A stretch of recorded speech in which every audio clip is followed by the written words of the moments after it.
Halo, selamat pagi dan salam sehat untuk kita.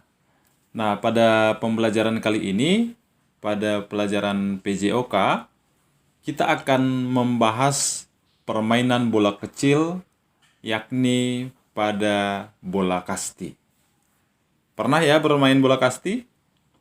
Saya rasa banyak anak bapak yang sudah pernah bermain kasti, dan jangan-jangan bisa saja sebenarnya di antara kalian setiap harinya sudah sering melakukan ini ya.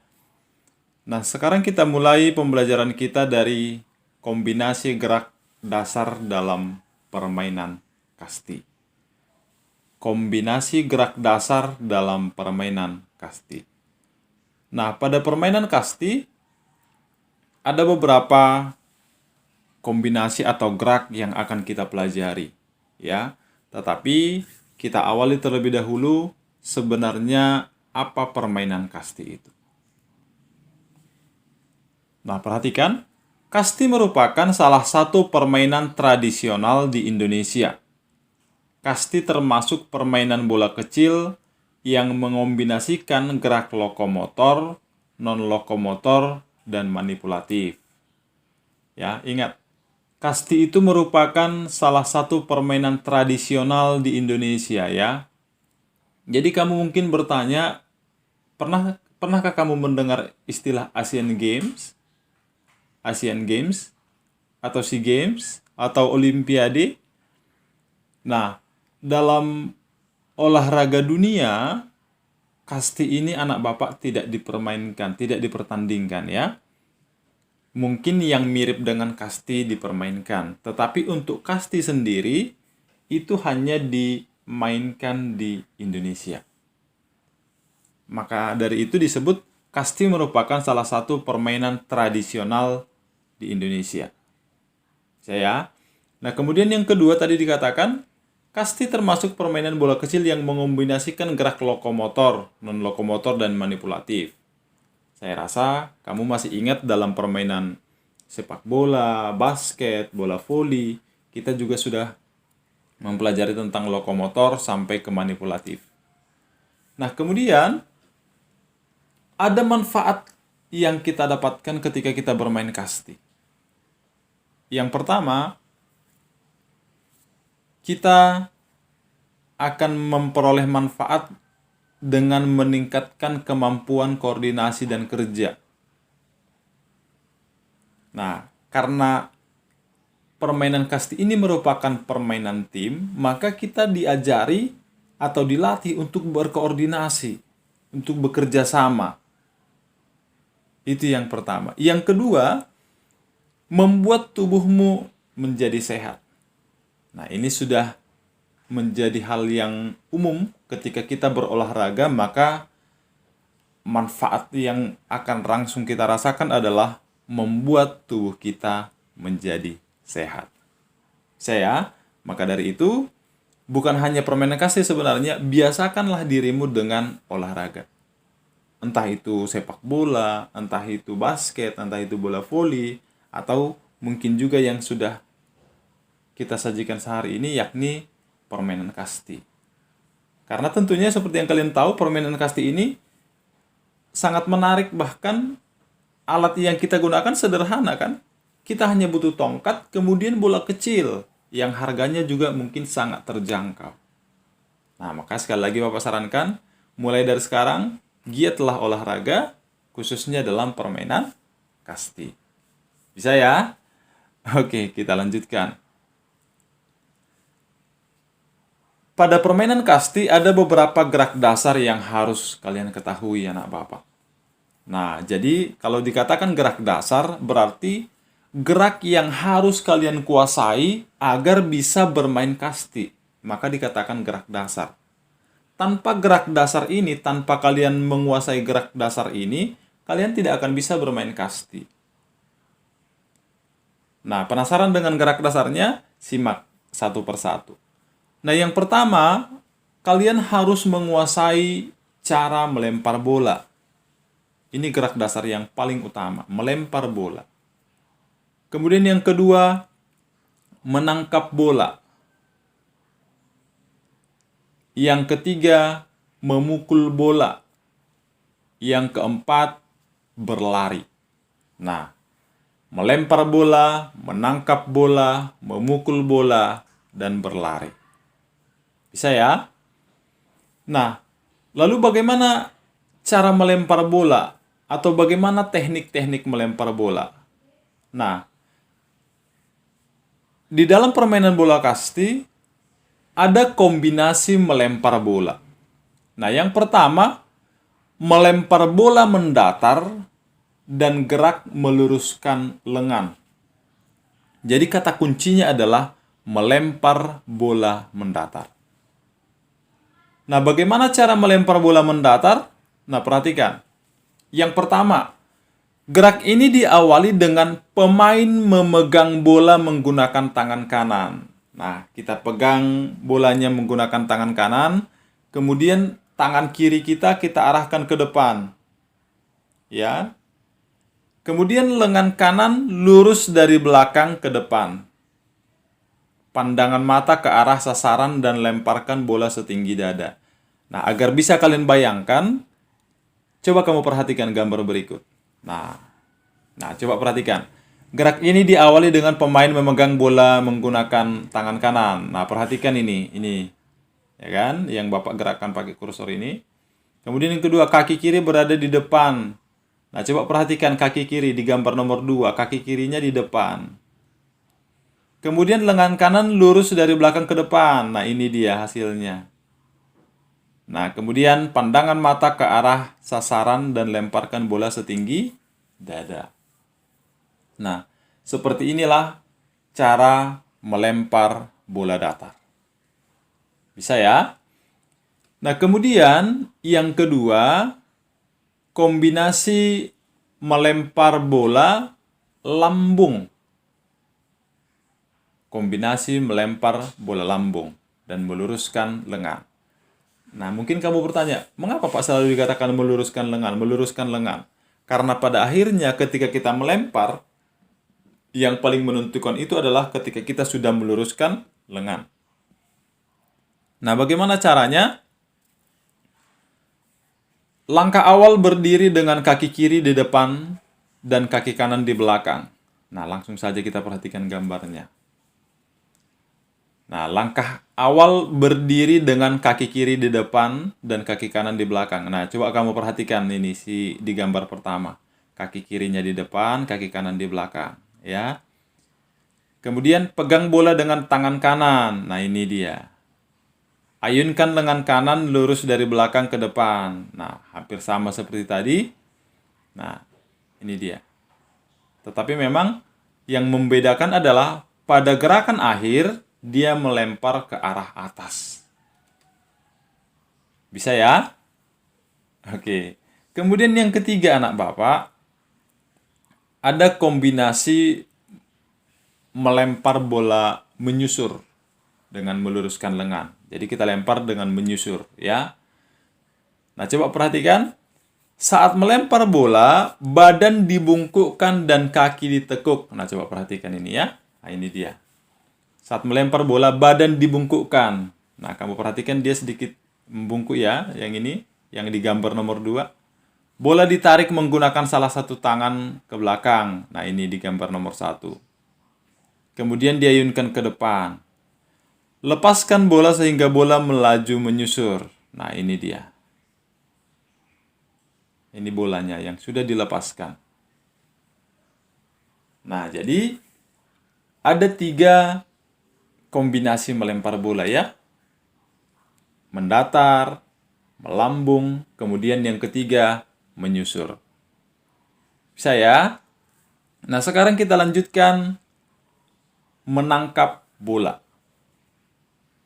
Jika tadi melempar bola ada 3 tekniknya, menangkap bola juga ada 3.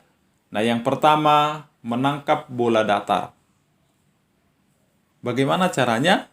Nah, perhatikan gambar ini. Nah, ketika menangkap bola mendatar, seperti inilah yang kita lakukan. Nah, jadi kita letakkan tangan kita sejajar dada, kemudian kita menangkap bola. Yang kedua, menangkap bola melambung. Nah, perhatikan gambarnya. Nah, melambung artinya bola yang datang ke kita itu seolah-olah dari atas ya, dari atas. Maka ada sedikit perbedaan. Jika tadi menangkap bola datar tangan kita sejajar dada, kalau menangkap bola melambung tangan kita sudah berada di atas pandangan kita. Nah, seperti gambar ini ya, ini gambarnya. Nah, kemudian menangkap bola menyusur. Nah, ini dia. Menangkap bola menyusur. Bisa ya? Nah, jadi ada 3 melempar bola, 3 teknik menangkap bola. Nah, kemudian sekarang kita masuk ke teknik memukul bola. Nah, coba kamu perhatikan. Teknik memukul bola ini akan Bapak jelaskan dan tidak Bapak sajikan di sini, artinya dengarkan baik-baik, kamu akan paham nanti. Nah, perhatikan.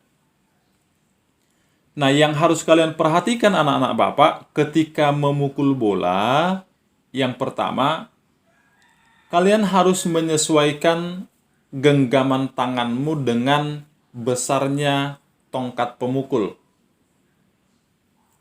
Ketika tongkat pemukul yang disediakan itu kecil, bisa-bisa saja sebenarnya kita menggunakan satu tangan. Tetapi ada risikonya.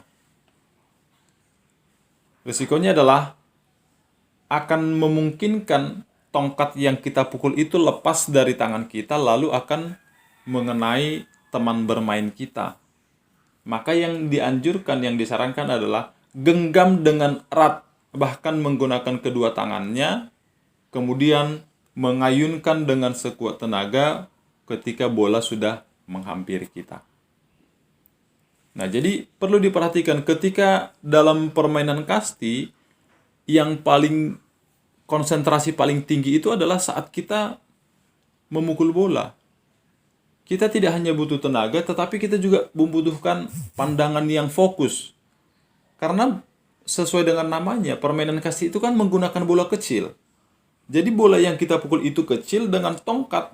Jadi andai kata konsentrasi kita atau waktu kita pemukulan atau istilahnya timing kita memukul tidak tepat, maka memungkinkan kita memukul bola dengan cara yang tidak benar. Jadi kadang-kadang ketika kita pukul, bolanya tidak kena. Atau ketika kena hanya sebagian. Jadi tidak total dia.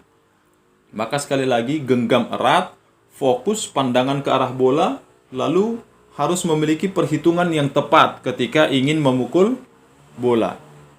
Nah, berikutnya teknik berlari. Perlu kalian ingat anak Bapak, dalam olahraga setiap yang membutuhkan kegiatan berlari harus kalian ingat anak Bapak. Salah satu teknik yang sering kalian lupakan adalah ketika kalian berlari jangan lupa mengayunkan tanganmu. Ya, jangan lupa mengayunkan tanganmu. Coba perhatikan gambar ketiga ini. Nah, ayunkan tanganmu. Nah. Manfaat ayunan tangan ketika berlari adalah akan memperkuat dorongan sehingga gerakanmu akan semakin cepat. Gerakanmu nanti akan semakin cepat. Maka biasakan mulai dari sekarang ketika disuruh berlari, ayunkan tanganmu. Ayunkan. Maka nanti itu akan mendorong kamu berlari lebih cepat. Saya Nah, jadi ada 4 tadi teknik dasar permainan kasti. Melempar bola, menangkap bola, kemudian memukul, dan sekarang berlari. Bisa ya? Ada yang mau bertanya? Tidak ada ya? Nah, oke. Sekarang kita masuk ke ada beberapa peraturan permainan kasti. Ya. Nah, yang pertama, lapangan. Untuk ukuran lapangan kasti yang asli, lebarnya haruslah 70 meter, panjang 40 meter, dan 10 meter untuk bagian ruang tunggunya. Yang kedua, wasit. Sama seperti peraturan sepak bola, bola basket, dan olahraga lainnya, wasit adalah pemimpin dalam permainan kasti ini. Nah, yang pertama untuk lapangan tadi anak Bapak. Kalaupun dikatakan di sini, ukuran lapangan kasti yang asli lebarnya 70 meter ya. Tetapi nak, jangan ini menjadi penghalang kalian untuk bermain kasti ya. Artinya lapangan ini memang ukuran ketika pertandingan kasti resmi. misalnya diselenggarakan oleh badan olahraga misalnya. Nah, jadi jangan nanti ketika kamu ada niat untuk bermain kasti karena tidak ada panjang lapangan misalnya 70 meter lalu ditunda, jangan. Tetap bisa menggunakan walaupun mungkin ukurannya tidak sesuai dengan ini. Karena kan hanya untuk sekedar permainan. Kemudian wasit. Wasit itu adalah orang yang akan mengatur jalannya permainan. Wasit itu ada di seluruh jenis olahraga. Kemudian jumlah pemain. Perhatikan ini penting ya. Untuk jumlah pemain di setiap regunya harus ada 12 orang. Di mana salah satu pemainnya harus ada yang berperan sebagai kapten. Nah, ini juga sama. Di seluruh olahraga harus ada kapten. Kaptenlah nanti yang akan mengkoordinir bagaimana timnya akan bekerja. Jadi kapten itu biasanya dipilih adalah orang-orang yang tegas dan bijak. Nah, perhatikan. Yang keempat, waktu permainan. Permainan kasti dilaksanakan dalam 2 babak, di mana tiap babak berdurasi 20-30 menit. Kemudian tim penjaga. Tugas utama dari tim penjaga adalah mematikan lawan. Sudah pasti ya. Namanya tim penjaga. Tugasnya adalah mematikan lawan. Ingat ya, mematikan yang dimaksud adalah mengalahkan, bukan berarti mematikan Kemudian tim pemukul. Tiap pemain kasti mempunyai hak untuk memukul sekali terkecuali pemain terakhir yang memiliki hak melakukan pukulan hingga 3 kali. Nah, jadi ini perlu kalian ingat anak bapak. Ingat ini ya, tiap pemukul kasti mempunyai hak untuk memukul sekali. Makanya tadi bapak ingatkan, ketika kalian belajar memukul, kalian harus lebih konsentrasi. Karena ketika kalian sudah gagal nanti, tidak bisa memukul, ya kamu gagal. Karena tadi waktunya atau kesempatanmu hanya sekali. Nah, kita lanjutkan. Ada beberapa peraturan yang lain. Nah, pelambung. Proses pelambung bola harus dilakukan sesuai dengan permintaan si pemukul. Nah, ini penting ya. Maksudnya begini. Ketika kalian ingin misalnya kalian ingin melempar bola, kalian tidak boleh berbuat curang dalam artian begini, saya pukul agak tinggi lah atau agak rendah lah supaya tidak bisa dipukul. Tidak bisa begitu. Kalian harus memukul sesuai dengan permintaan. Kalian harus melambungkan sesuai dengan permintaan si pemukul. Biasanya si pemukul nanti akan membuat tangannya. Jadi seolah-olah itu tanda kamu lempar bola di sini, kira-kira seperti itu. Jadi artinya kita harus melempar bola tidak terlalu tinggi, tidak terlalu rendah, tetapi memang benar-benar sesuai permintaan si pemukul. Bisa ya? Nah, kemudian aturan memperoleh nilai. Permainan yang sukses melakukan pukulan bola harus segera lari menuju pemberhentian 1, 2, 3. Nah, pemberhentian ini itu juga yang mungkin kamu dengar atau sering kamu dengar istilah dengan base atau home base. Nah, itu tempat pemberhentiannya. Sedangkan nilai 2 dapat diperoleh ketika pemain sukses berlari melalui tiang-tiang pemberhentian.